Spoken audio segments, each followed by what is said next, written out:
जीतू पटवारी से उनका प्रदेश अध्यक्ष पद छिन जाएगा।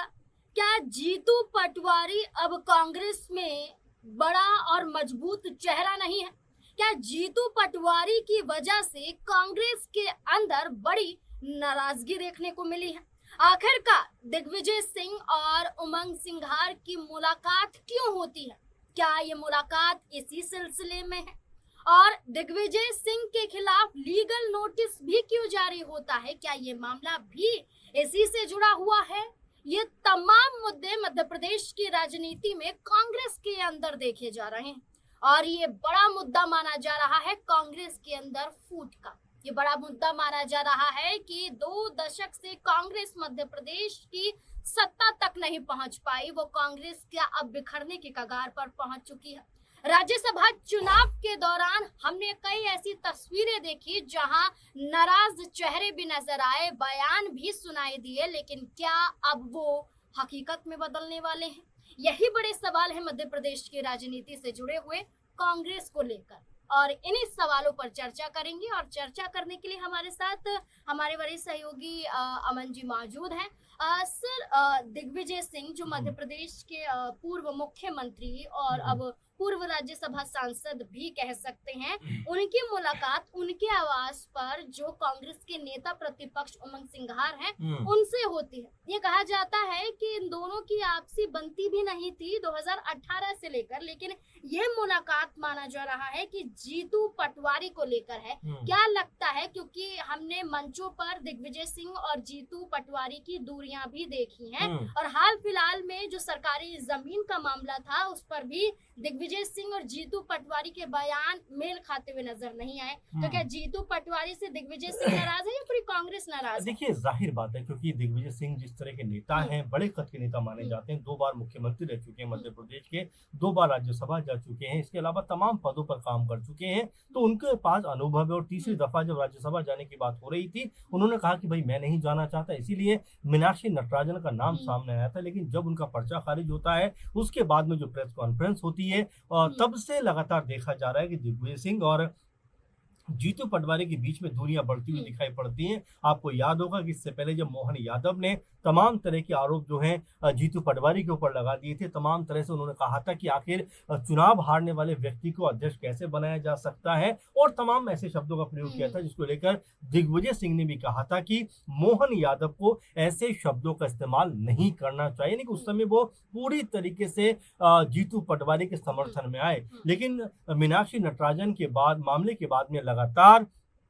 जीतू पटवारी और कह सकते हैं कि दिग्विजय सिंह के बीच में दूरियां बढ़ती चली जा रही हैं, क्योंकि जब जो है जो एक तरीके से जब ट्रस्ट को जगह दी गई थी, उसको लेकर भी सवाल उठाया था जीतू पटवारी ने। तब दिग्विजय ने कहा था कि नहीं, ये कोई बड़ा मुद्दा नहीं है, और जो सरकार ने दिया है वो सरकारी नीति के तहत ही दिया है। नहीं कि एक तरीके से जीतू पटवारी के पक्ष में न खड़े होकर वो मोहन यादव के पक्ष में खड़े हुए दिखाई पड़े। और अब जब इस तरह का मामला सामने आता है कि जहां पर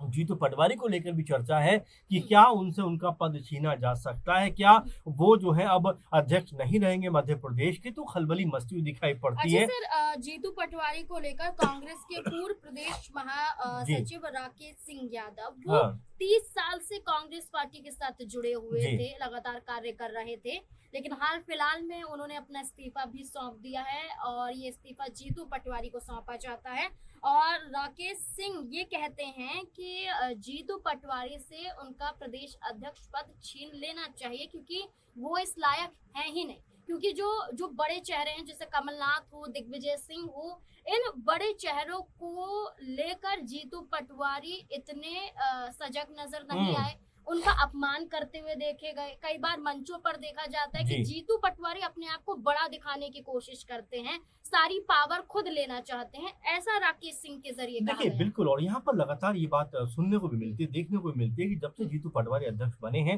लगातार उनकी अपनी पावर बढ़ी है। उसमें कमलनाथ और दिग्विजय सिंह सरीखे नेता, जो मजबूत और अनुभवी नेता है कांग्रेस पार्टी के, वो बिल्कुल दरकिनार दिखाई पड़ते हैं। और ये बात रह रह कर कहीं ना कहीं चुभती भी है लोगों को कि भाई आखिर जो जीतू पटवारी, ठीक है वो अध्यक्ष हैं, लेकिन जो अनुभवी नेता है उनका कद तो कम से कम मजबूत रहना चाहिए, चाहे वो दिग्विजय सिंह हो, चाहे वो कमलनाथ हो। और यही बारंबार देखने को मिलता है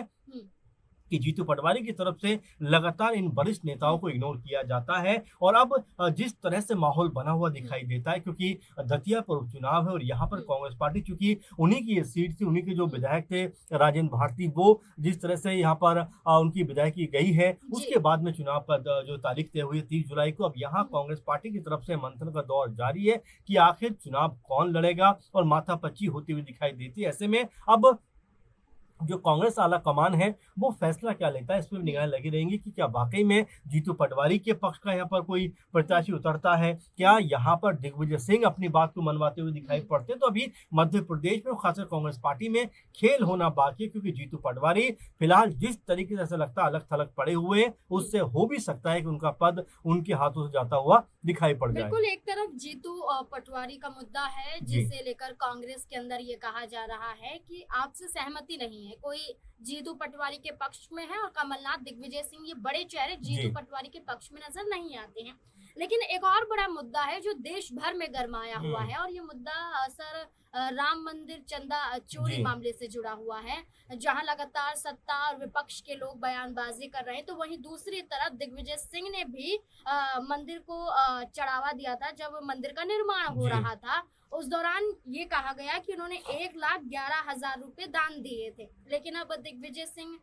वो जो चढ़ावा था वो वापस मांगते हैं, तो उनके खिलाफ लीगल नोटिस जारी कर दिया जाता है। वाराणसी के जो वकील हैं, अधिवक्ता है शशांक शेखर त्रिपाठी के जरिए, वो ये कह रहे हैं कि राजनीतिक लाभ उठाने के लिए पहले दान दिया गया, अब जब ये चोरी का मामला सामने आ रहा है तो दान वापस लेने की बात की जा रही है, तो ये हिंदू की आस्था के साथ खिलवाड़ किया जा रहा है। बिल्कुल, ये तो खैर मामले राजनीतिक तौर पर देखे जा सकते हैं, जहाँ पर जाहिर बात है कि हर कोई अपनी राजनीति को चमकाना चाहता है, क्योंकि यहाँ पर तमाम तरह के बयान निकल के सामने आते हैं, चाहे कांग्रेस पार्टी की बात करें, चाहे बीजेपी खेमे की बात करें, सपा की बात करें, बसपा की बात करें, सभी लोग एक तरीके से यहाँ पर बयानबाजी करते हुए दिखाई पड़ रहे हैं। क्योंकि नाज़मीन, अपने आप में मुद्दा भी बहुत बड़ा है, गंभीर मुद्दा है कि जो लोग चढ़ावा चढ़ाते हैं मंदिर में अपनी आस्था के नाम पर और तमाम तरह से अपनी जेबों से वहां पर दान देते हुए दिखाई पड़ते हैं, तो आखिर उनकी आस्था पे कोई कैसे खिलवाड़ कर सकता है, ये अपने आप में मुद्दा बड़ा बनता हुआ दिखाई पड़ता है। और यहाँ तक दिग्विजय सिंह कहते हैं कि मैं अयोध्या जाऊंगा और वहीं पर मामला दर्ज कराऊंगा, यानी कि उनके मन में इस बात की टीस जरूर है कि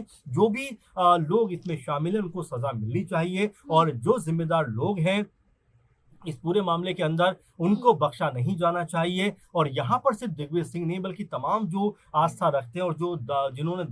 धन और यहाँ पर दान दिया है, वो यही बात कह रहे हैं कि इसकी जांच जो है वो बहुत ज्यादा मजबूत तरीके से होनी चाहिए, ताकि कोई भी दोषी इसमें जो भी पकड़ा जाता है वो दोषी साबित होता है, उसको सजा ऐसी मिलनी चाहिए ताकि दोबारा ऐसा काम ना होता हुआ दिखाई पड़े। क्योंकि सिर्फ राम मंदिर नहीं बल्कि कई मंदिरों का जिक्र अब लगातार हो रहा है, कई जो धार्मिक स्थल है उनका जिक्र यहाँ पे होता हुआ दिखाई पड़ता है। तो ऐसे में अगर सजा का प्रावधान मजबूत रहेगा तो लोग इससे सचेत होंगे, कभी भी फिर इस तरह के जो कार्य को अंजाम देते हुए कभी नजर नहीं आएंगे। बिल्कुल, अब देखना होगा कि एक तरफ मध्य प्रदेश में कांग्रेस के अंदर ये मुद्दा गरमाया हुआ है, तो दूसरी तरफ देश भर में चंदा चोरी का मामला गरमाया हुआ है। अब देखना होगा कि एक तरफ जांच में क्या कुछ सामने आता है और जांच में जो सामने आता है उसके बाद क्या एक्शन लिया जाता है, तो दूसरी तरफ कांग्रेस पार्टी में राहुल गांधी जो कांग्रेस पार्टी को संभाल रहे हैं, एक बड़ा चेहरा है और मध्य प्रदेश में वो खुद कह चुके हैं कि अब जो लंगड़े घोड़े हैं उन्हें रेस से बाहर करना है। तो अब देखना होगा कि क्या जीतू पटवारी भी उसी लिस्ट में आ गए हैं, जीतू पटवारी के हाथों से भी उनका पद छिनने वाला है, और क्या जीतू पटवारी को लेकर जो नाराजगी दिग्गज चेहरों में है क्या वो दूर हो पाएगी या इसके जरिए पद हाथ से चला जाएगा। आपको क्या लगता है इस पूरे मुद्दे को लेकर? अपनी राय कमेंट सेक्शन में जरूर दें।